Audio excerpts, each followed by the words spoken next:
السلام على سيدنا ونبينا أبي القاسم المصطفى محمد اللهم صل على محمد وآل محمد وعلى آله الطيبين الطاهرين.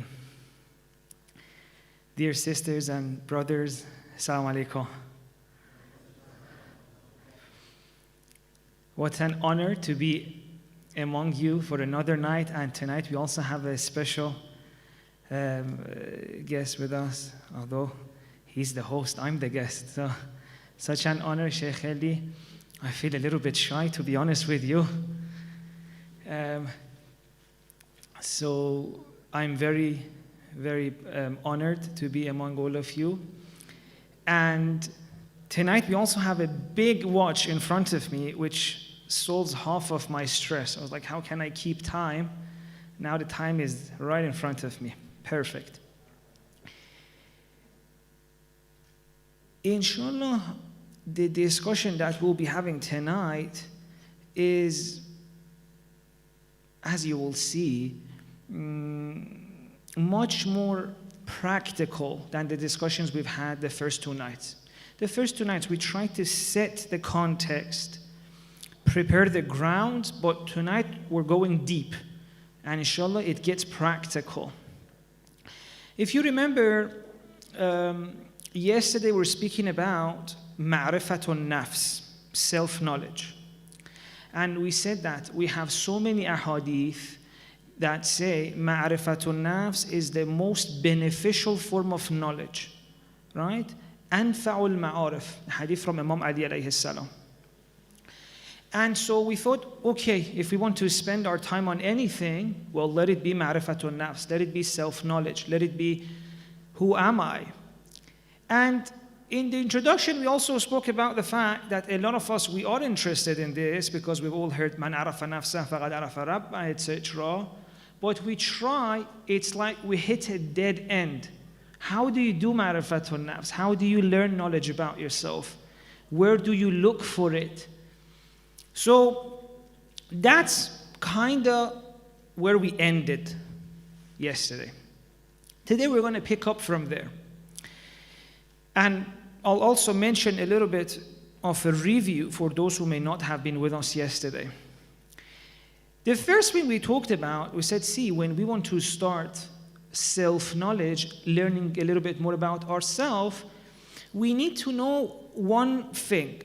And that is what is attention? This was a prerequisite of self-knowledge. We need to learn a little bit more about what attention is and then start paying attention inside. If you remember yesterday, I used this example. I said attention is the flashlight we have inside that we can point it at different things. So for example, if I say, please pay attention to this, now the beautiful person that you are, you're looking at here. You're no longer looking at that part of the world, right? It's as if your awareness, we can say your sight, everything, when you pay attention to something, you point it to that way, right? So when you pay attention, you're bringing everything here and you're not looking at the other places. Now, if you, for example, pay attention to the water bottle in front of you, that's the same.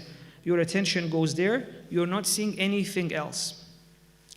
So when we want to start self-knowledge, this flashlight that we keep pointing it at different things, we can look at these beautiful chandeliers, we can look at these beautiful books, beautiful tiles. We say, okay, that flashlight, which is my attention, I'm going to point it inside, inwards. Now, let's do a practical exercise now.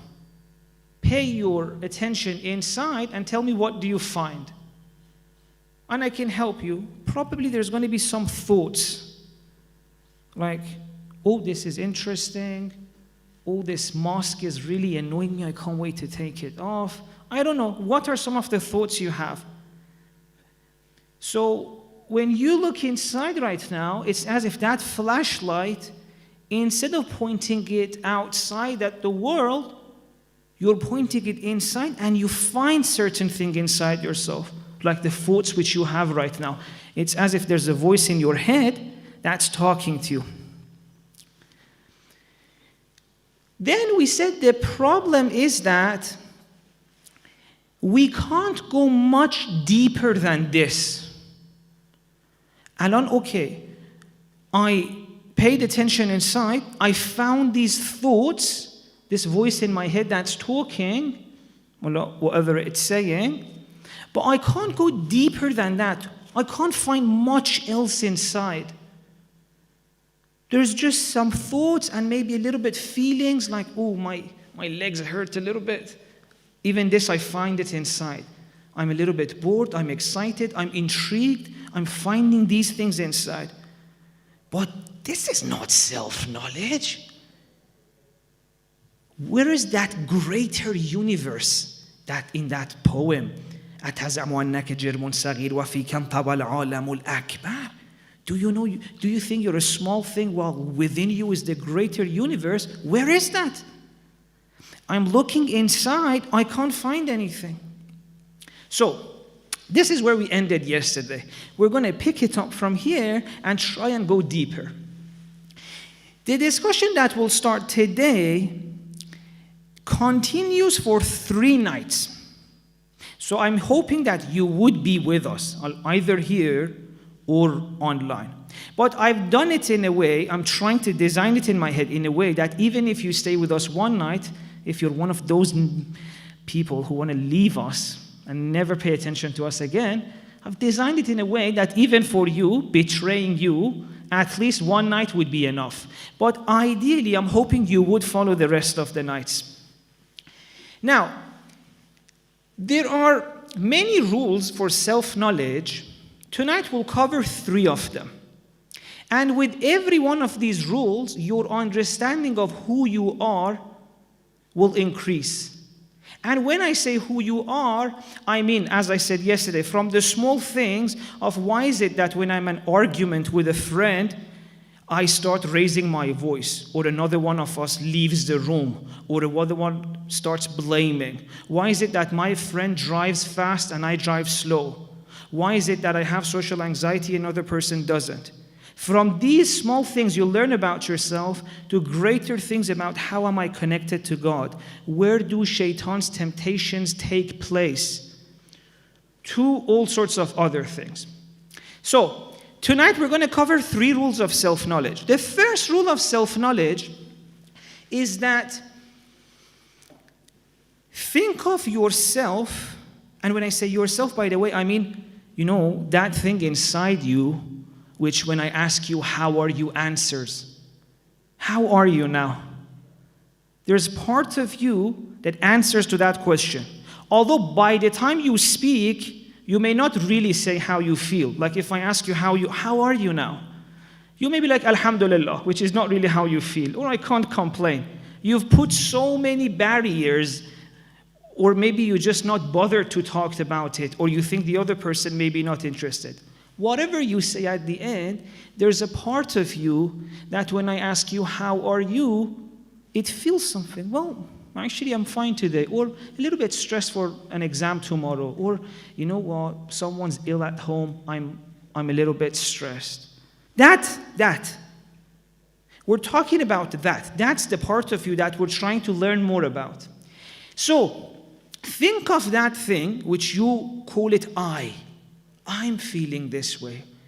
Think of that like a kind of space, a room, just for the sake of understanding. Let's use a metaphor. Why are we calling it a territory, a space, a room? Even though if I look inside myself, it's not like there's any place in which that I is sitting. It's not a physical space. But when I'm talking to you, you feel like you're somewhere. Probably most of you feel like you're behind your eyes. Right? Look at me. That part of you, that when I ask you, how are you? That part of you, that I, where is it? Probably most of you think it's behind your eyes because that's where you're looking at the world from. Right? So, but it's not like if I open my head, I'm going to be finding something. No, it's not a physical space. It's a spiritual space. And it's there that you find your thoughts. Where are your thoughts? Where is this voice in your head that says, ooh, this is getting a little bit complicated, or ooh, this is interesting, or how does he know there's a voice in my head? Any of these could be in your head. But it's not like if we open your head, we can find them. No, it's a spiritual space. It's a space that's not very physical, at least with a shallow understanding of what physical is. So the first point I want you to do is for the sake of these self-knowledge exercises, let's think of ourselves like a space, like a territory. Inside it, there could be thoughts. Inside it, there could be feelings. Oh, I'm excited. Inside it, there could be temptations. Inside it, there could be dreams. Oh, I can't wait to get older and do this. Now, so what does the first rule of self-knowledge say? It says the territory, the space, that entity, that reality, which is you, is larger than the part of it that you are aware of. Let me say that again. You are larger, greater than what you are aware of right now. If I give you a few examples, it will become clear. Now, when you look inside, you only find a few thoughts. But is that all you are? No. You've got so many memories. You are way larger. You have so many childhood memories. You have so many plans that right now you're not thinking of. So right now you're not aware of it. But all it takes is for us to take that flashlight and go a little bit around. Like, let's do a real exercise. Think of your memories from primary school. Please, by the way, be a little bit cooperative. Do this inside. Think of some of the memories you have from primary school. What happened? As soon as you try and do this, your phone falls off. Is it okay? Sorry if I'm so sorry, by the way. Thank you. So I even brought it for the time, but we have a big watch here, so this is useless. So back to our exercise. As soon as you started thinking about memories of primary school, what happened? Some memories came up, correct or not? Can you tell me if it happened or not? Like you can say, yes, it came.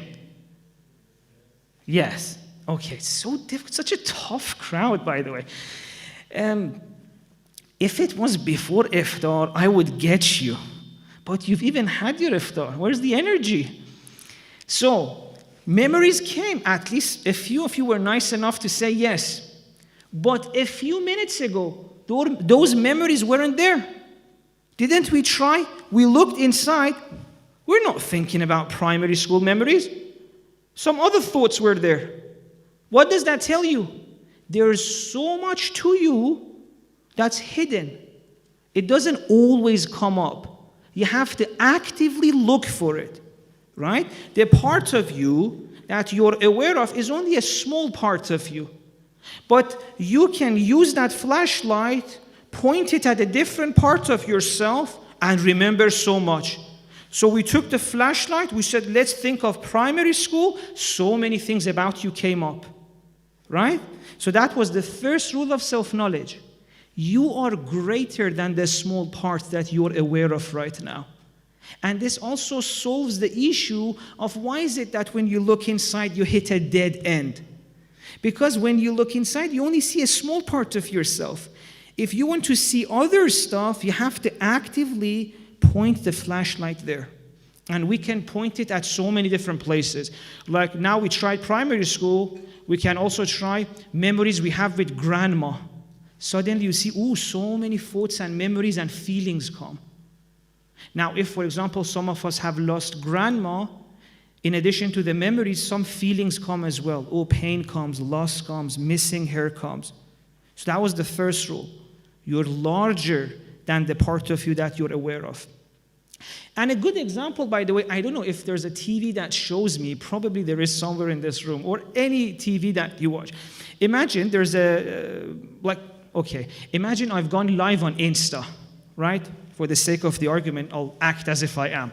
Let's say right now I'm live on Instagram. They're looking at me, right?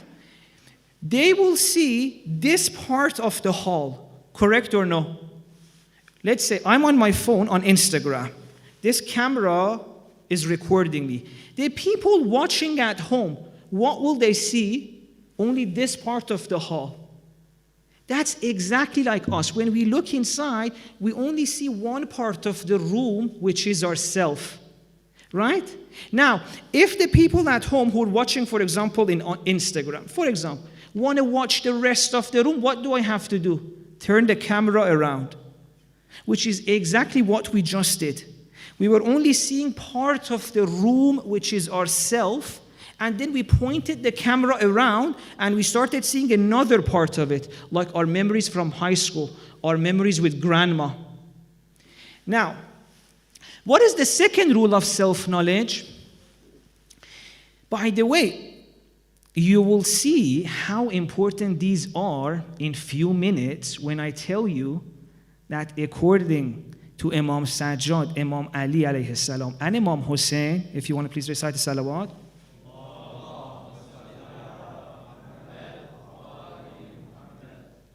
Now this is the marketer side of me, like I'm doing some marketing.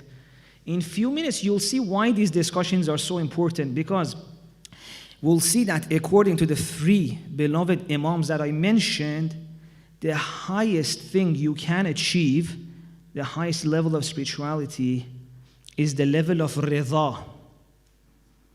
And in order to get to rida, we need all of this. We need it. Right? Imam Sajjad alayhi salam in Ziyarat Aminullah that we're going to be reading after this talk later on tonight. What does he say? Allahumma faj'al nafsi mutma'innatan. God, please make my heart, myself, mutma'inna, calm, at peace, okay, with your riza, with your qadha, later it says. راضية بقضائك.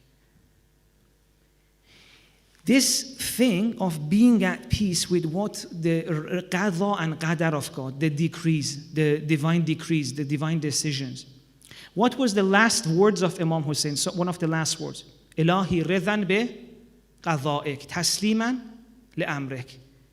It's so important, this concept of surrendering to God's will, being okay with God's divine decrees, that it's one of the last words of Imam Hussein. Imam Sajjad, when he goes to visit Imam Ali, that's also one thing he says. We have it in so many places. We'll get there. But see, we've read Ziyarat Aminullah so many years. Can you say that I am okay with God's will? There's a hadith that says, people sleep like we are so not okay with God's decrees. We're so not okay with what's happening in the world that the hadith says someone could sleep with iman, wake up without iman. What happened? For example, a bug came or a fly. It was annoying them and it was like, God, why did you even create these bugs? If I was God, I wouldn't create this. Even at this level, we're not okay with what's happening in the world. So tonight you'll see we're going to go good places, but in order to get there, you have to listen, right? The first stages of it may be a little bit dry, but we're going to get to some really cool places. So that was the first rule. You are greater than the part of yourself that you see. What's the second rule? You know this flashlight that we're using to look inside and discover different parts of ourselves? A lot of the times, we're not the one pointing it at different places. It's external things in the world. Like right now, it's not like you chose to remember primary schools. I said something, you did it, right? So the second rule of self-knowledge is that the flashlight you use to look at different parts of yourself and which brings things up is not always in your hand. Sometimes the sheikh tells you. Sometimes you're watching a movie. And this is very important because everywhere that the flashlight goes, it brings certain things up, and as a result of that, your priorities change, your worries change, your concerns change. Let me give you an example. So you're a person who, for example, want to be like you're very much focused at work. Let's say there's this person focused at work. Now he's at work, he's with his friends. All they're talking about is that, you know what, we have to spend more time at work, maybe longer shifts, sacrifice a little bit of family time so that we can, like it's a startup, to make this startup work, right? So the person is at work. Which kind of things inside is coming up? Which part of him is he paying attention to? The part of it which is focused on business, right? So all he can think about, dreams of the business working, succeeding. The flashlight is there. Now, he goes home, for example. He goes home and he receives a call that says, for example, you know what, your parents are lonely, no one has been visiting them for COVID, and they're a little upset with you. When was the last time you visited your parents? This thing outside, the call he received, which told him your parents are lonely, when was the last time you visited them? What did it do? It took the flashlight of his attention and pointed it at a different part of him.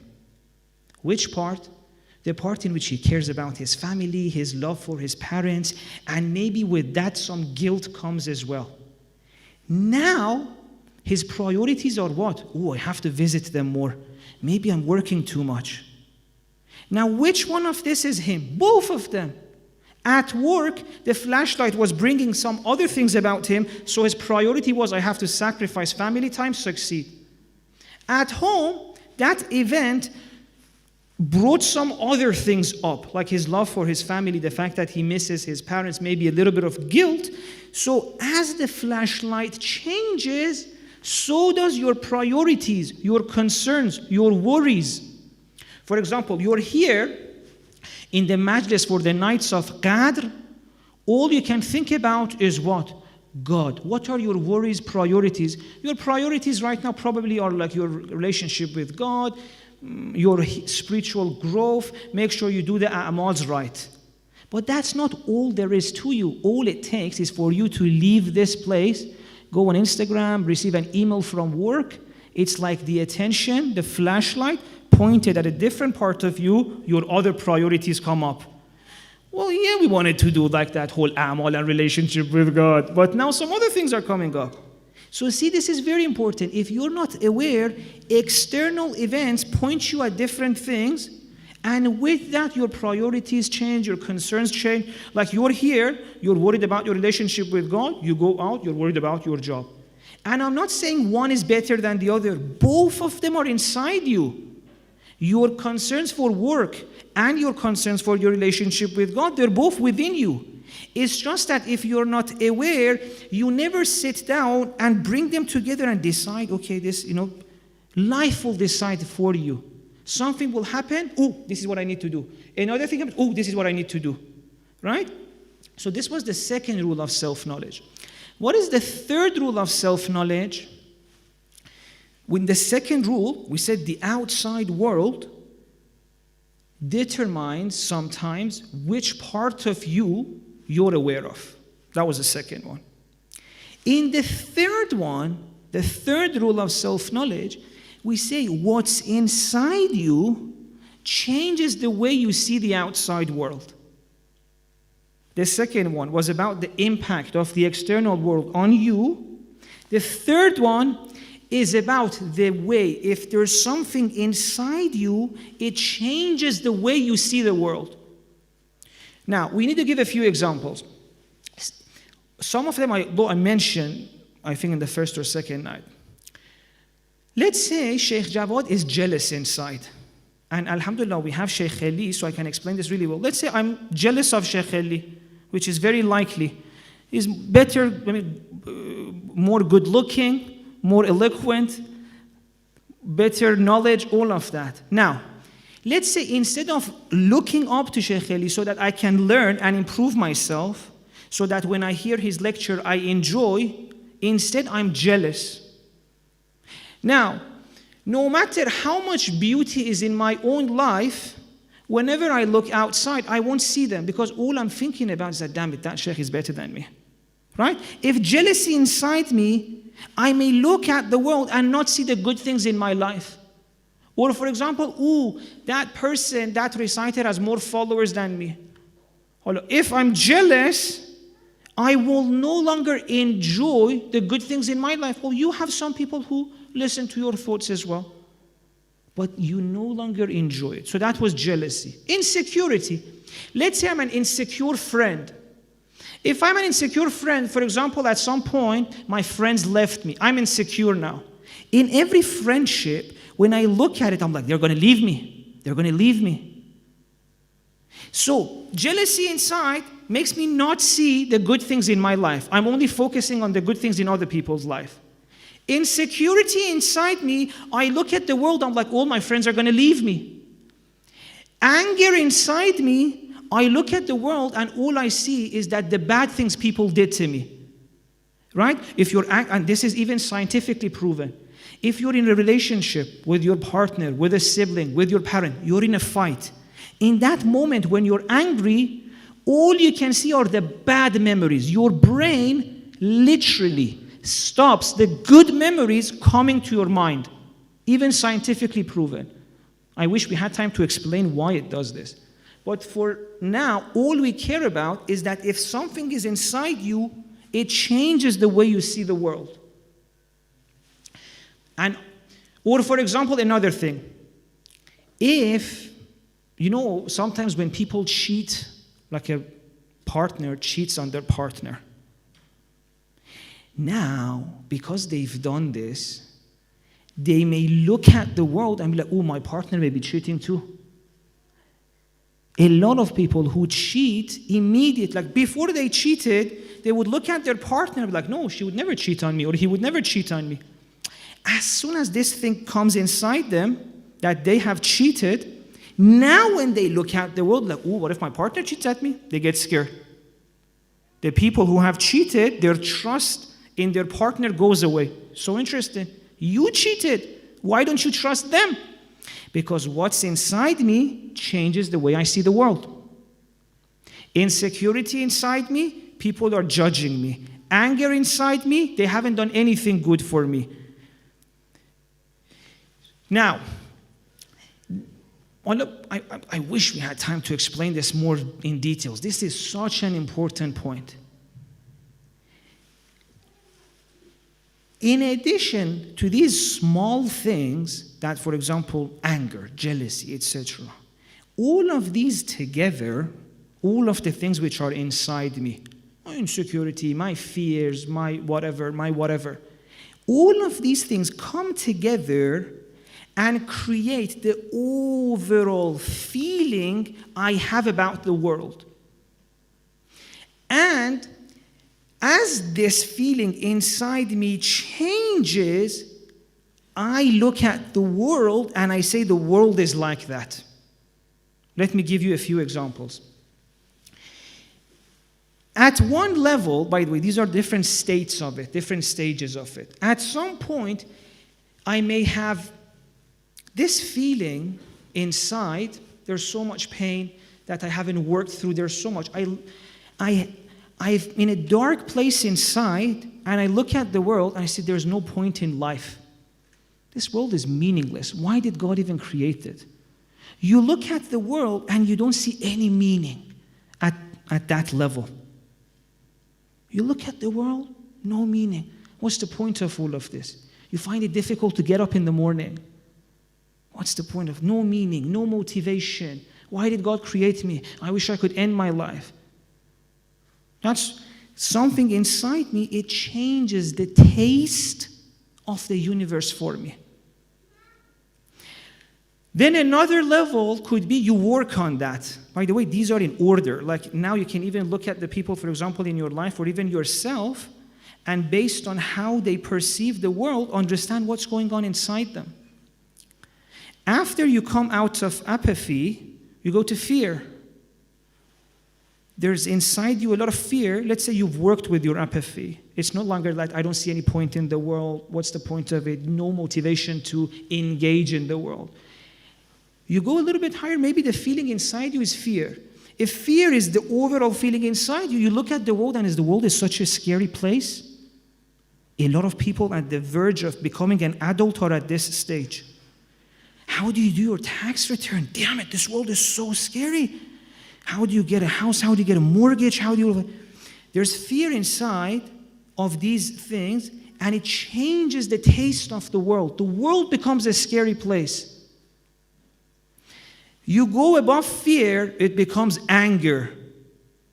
Anger is a little bit higher than fear. In fear, you're trapped. You may not engage. You're like, oh, I shouldn't do anything. You're so scared. You don't want to engage. In anger, why didn't anyone teach us? Why did anyone teach me how to do tax return? In school, they taught us, I don't know, algebra, Pythagoras. Well, why did anyone teach us? Why did anyone prepare us for this world? You go to anger. And you look at the world. Previously, you looked at the world. Tax return is scary. The world is a scary place. When you go to the place of anger, you look at tax return, you don't get scared. You get angry. Why did anyone teach us? You see, what's inside me changes the way I see the world. Then you may go to pride afterwards. I'll show them, which is a great stage, by the way. Any of them you go, even fear is better than apathy. Anger is better than fear. Pride is better than anger. It's more healthy. You get pride, like, I'll show them. I'll go and do this. I'll prove everyone I can. And then after that, it's courage, which is you engage without the need to show anyone, just for yourself. All of this, we can go into details later on, inshallah. Tonight, I'm just saying what? The taste of the world for us is dependent on what's going on inside us. We were never meant to suffer. We never came in this world to be in so much pain. It's just that there are certain things inside us which make the taste of the world bitter for us. And we never learned how to get rid of them. You know, you've all heard of one of the most famous lines for the Shias. وَمَا رَأَيْتُ إِلَّا جَمِيلًا. And I didn't see anything but beauty. Was that a nice situation Lady Zainab was in? No, there was so much pain. But she says, there's something inside me that despite all of that difficulty, the taste of the world is not that bitter for me. I can see the beauty. And we can all get to that stage. We can. Tonight we're going to start this journey. So this was the first rule of self-knowledge. What's happening inside you changes the taste of the world for you. We can get to a place that no matter what's happening in our life, we enjoy it. And in fact, we'll talk about it, that the Imams say that's one of the highest levels of spirituality. Okay, so in order to explain how does this process start, what's inside us that made us go through pain? Why is it that when I look at the world, I can't say like Lady Zainab, that وَمَا رَأَيْتُ إِلَّا جَمِيلًا? What's inside me? When did I ever put something inside me that now stops me from enjoying the world? When did this happen? So tonight we're going to be talking about that. If it's okay, please recite another salawat.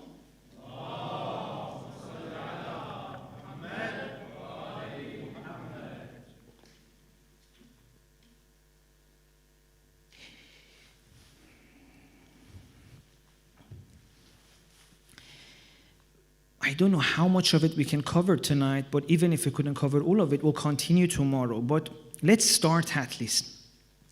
In order to explain what happened, that something came inside us that changed the taste of the world for us, that now we look outside and all we see is pain, difficulty, loneliness, separation from God. We don't feel like we're special. We don't feel like we're souls created by God. We don't feel God's presence. We don't feel God has our back. What happened? So, in order to understand this, I want to use the story of Prophet Adam in the Quran. I'm not saying what I'm saying is the interpretation of that story. No, I'm just going to use that story as an inspiration so that we understand our own predicament, what happened to us. Because every lesson, every story in the Quran has different layers. So we're now talking about a layer of the story of Prophet Adam in the Quran. See, if you look at his story, at some level, it's the story that happened to every single one of us. At some point, Prophet Adam is created by God, وَنَفَخْتُ فِيهِ مِنْ رُوحِي, and God blew from his own spirit, or out of respect, he says, I attribute it to myself, into Adam. Adam is at the highest level, close to God. Even God says, وَنَفَخْتُ فِيهِ مِنْ رُوحِي. Right? So in the first stage, Prophet Adam is what? Connected to God, close to God. Then what happens? Then he starts going into that, they say that Jannah, that garden, that paradise, whether it was in that world, in this world, for tonight it doesn't concern us. So initially he's close to God, connected to God. Then he goes into that garden.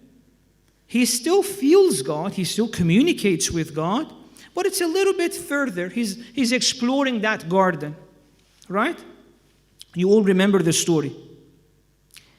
He still communicates with God. There's still no pain. There's still no worries. There's still no issue. What happens? As he's exploring that garden, he sees something that he can't let go.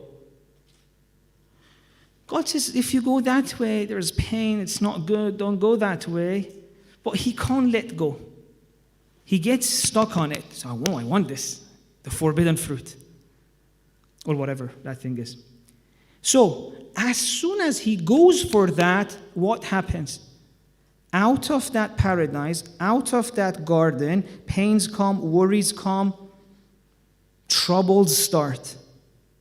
So, first stage, connection to God, no worries. Connection to God, communication with God, he's exploring that garden, still no problem. But then as soon as he gets stuck on something, he doesn't let go. He eats that fruit, bing, suddenly in a stage of pain, worries, concerns, and fears, and all of that. And then again from there, God, he repents, he teaches a way to heal, and then goes back to God. Right? So this is kind of the cycle we all go through.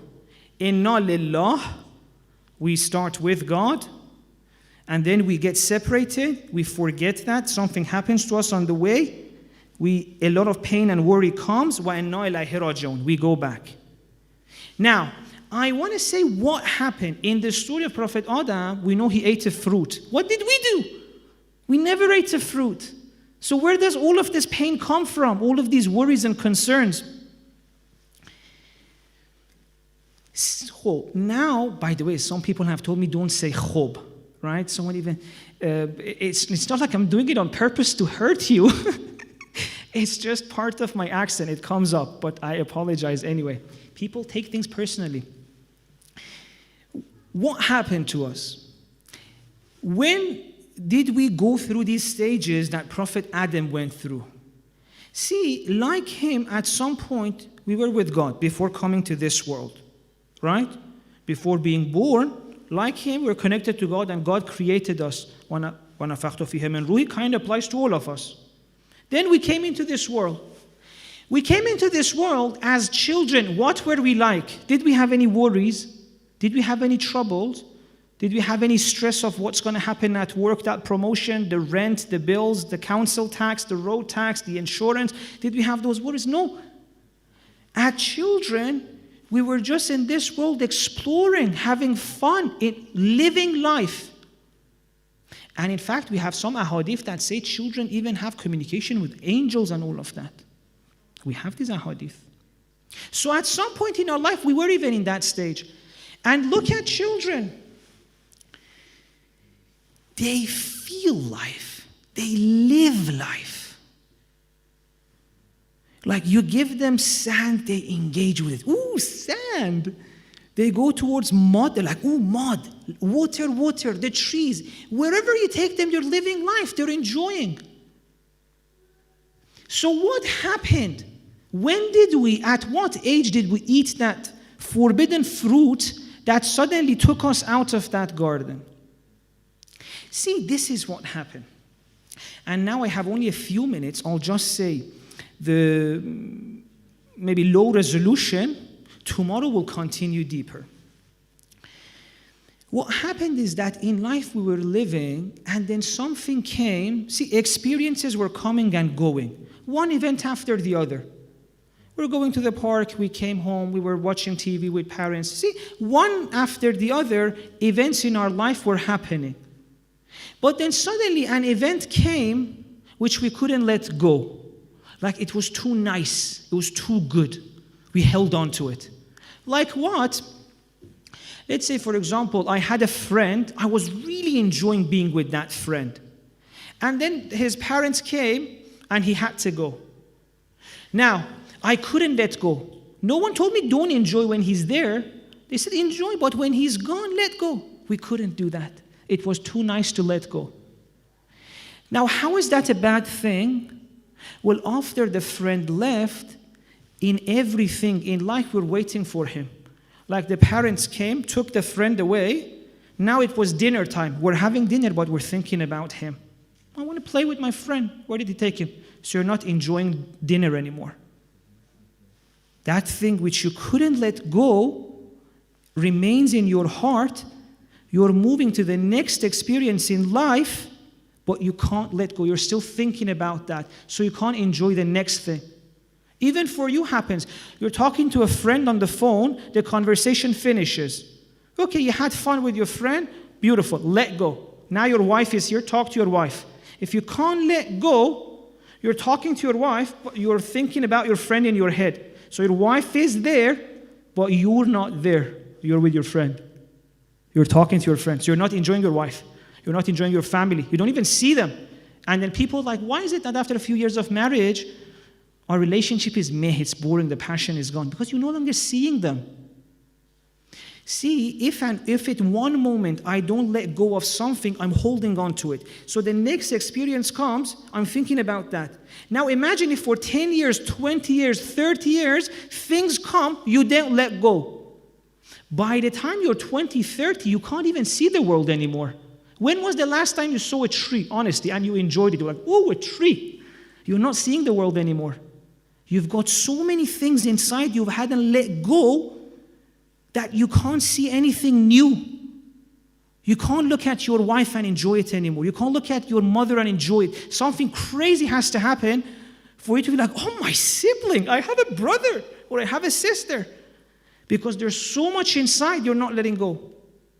So that was with the good things, with the bad things as well. If something bad happened in our life, okay, it was painful and you let go. But if it's too painful that I want to escape from it, so I'm going to be spending so much energy so that that doesn't happen again, right? Let's say I was singing or I was reciting a surah of Quran, and then my parents came and said, or someone came, oh, your voice is so bad. That feeling was so uncomfortable that I made a decision that I shouldn't feel that way again. So in my life, wherever there was a recitation, wherever there was a competition which people were reciting, I was like, no, take that away from me, because it reminds me of something bad. So whether something good happens, we can't let go, or if something bad happens, we don't want it to happen, we're holding on all of them inside. Now, what happens is that slowly, these things create so many blockages inside us that stop us from looking at the world. Now, because my time is over, and if I continue, the organizers are going to kick me out, I'm going to finish tonight's discussion, even though, believe me, we're just at the beginning of this. It's going to get so much more interesting. So please continue tomorrow. I'm just going to finish with a line from Dua Arafah of Imam Hussein. Imam Hussein says what? Bismillah ar-Rahman ar-Rahim. Ilahi, inna ikhtilafa tadbiraka wa sur'ata tawa maqadirik منع عبادك العارفين بك عن السكون إلى العطاء واليأس منك في بلاء. It's very beautiful, very deep. Imam Hussein says, see, the person who reaches a high level of spirituality, al-arifina bik, they have realized, they've looked at life and they've realized that, in life things come and go. Experiences come and go. Things change. Today you have a friend, tomorrow he goes. Today this happens, tomorrow. Yeah? They've realized this so much, they've seen it, that two things doesn't happen to them. They enjoy good things in their life, but they never obsess over them. And at the same time, they're like, oh, I have this. And at the same time, when bad things happen, they're like, oh, it's painful, but I have to let it go. I shouldn't hold on to it too much. And I didn't get the chance to explain how we hold on to things. We'll go through it tomorrow. But inshallah, let's finish tonight here. And I know, by the way, some of you may be like, why is the Sheikh not doing Matam? Why is he not, right? Let me explain that, by the way. I don't have time. And I'm not very good at reciting Matam. So I've said when we have professional reciters, I'll leave it to them, right? My duty is to help you fall in love with the ad'iyah. Inshallah, someone else will recite it for you. Right? My duty is to show you when you read ziyarat, for example, ziyarat aminullah, it says, Allahumma faj'al nafsi mutma'innatan biqadarik wa radiyatan biqada'ik. My duty is to make that part of your life. Or when Imam Hussein says, Ilahi ridhan biqada'ik tasliman li amrik. How many years have we heard these things? Why are we not happy with life? Why can't we say like Lady Zainab, وَمَا رَأَيْتُ إِلَّا جَمِيلًا? That's what I'm trying to do, to make you enjoy these lines, to make them part of your life, to make them change your life. And there's so much to cover, I just don't have time. Believe me, these were half of the points I had for tonight. So now we have to use tomorrow. So please forgive me that I have to end like this, because I know some of you are used to the speaker reciting some matam as well. Inshallah, we're benefiting from professional people, right? You don't need my terrible voice with that. As long as I can make you fall in love with these lines from Ahlul Bayt, that's enough for me, right? So I hope, inshallah, you enjoy the rest of the night. We have amazing professional reciters, best in the world, that can bring these beautiful du'as into life. And let us remember tonight that we are here for a real change. What was rule number 3 of self-knowledge? What's inside you changes the way you perceive the world, whether in this life or after we die. So if we want to have some real change, if we want to see God, if we want to look at the world and enjoy it, if we want a better hereafter, what's the way? Change something inside. So whatever a'mal we're doing, let's have that in mind. And on that note, let's recite the salawat.